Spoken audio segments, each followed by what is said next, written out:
Hey everyone, this is Heidi from the blog Hands Occupied with another knitting tutorial for you. In today's beginner-friendly tutorial, I'm going to walk you through how to knit a scarf in under 2 hours, even if you're a beginner.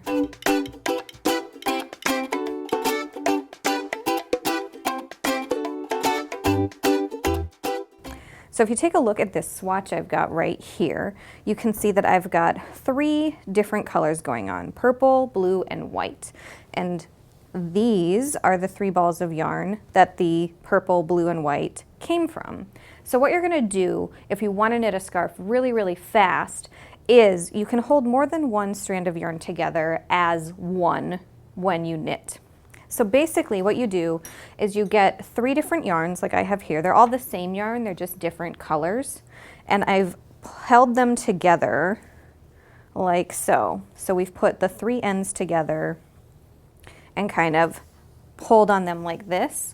And since this is a nice fuzzy yarn that's made out of wool, it sticks to itself, which makes it a good candidate for working 3 strands at once.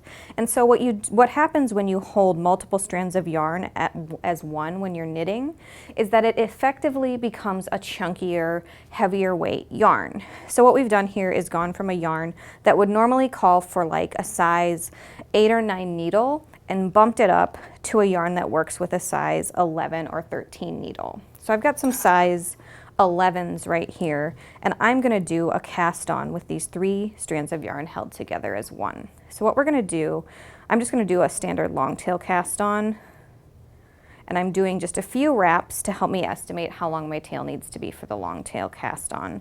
And this has worked like any other long tail cast on. We have other tutorials from this site that demonstrate how to do this, but I'm just going to show you the mechanics of it just a little bit so you can see what it's like to work the 3 strands as one.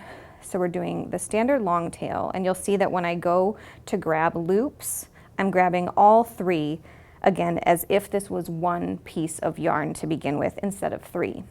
So we're just going to do a couple more stitches, and then to get to the knitting part of the scarf and not just the cast on, we're going to simply knit across all rows, which is the same as creating garter stitch since we're working flat. And that is the key to making a scarf in under 2 hours. You just have to make sure when you're working with those strands of yarn held together that you don't split them. So looking at this stitch, instead of just going through one loop, you need to go through all 3 loops together. The name of the game is just pretending, reminding yourself over and over that these 3 separate strands of yarn are functioning as just one. I feel like I sound like a little bit of a broken record here, but if you just say to yourself, all as one, work as one, for the first few rows of doing a bulky scarf like this, you'll get the hang of it really fast, and a whole new world of possibilities opens up once you learn how to work multiple strands of yarn held together as one. So looking at more stitches than just those few I cast on, you can see in this swatch what a larger repeat of stitches looks like, and you'll see it's the same on the right and the wrong side. And this works up into a full-size scarf in just a couple hours. If you have other tips for working with multiple strands of yarn at once, let us know in the comments. If you have any questions, that's a great place to reach out to. And don't forget to tune in soon for more knitting tutorials.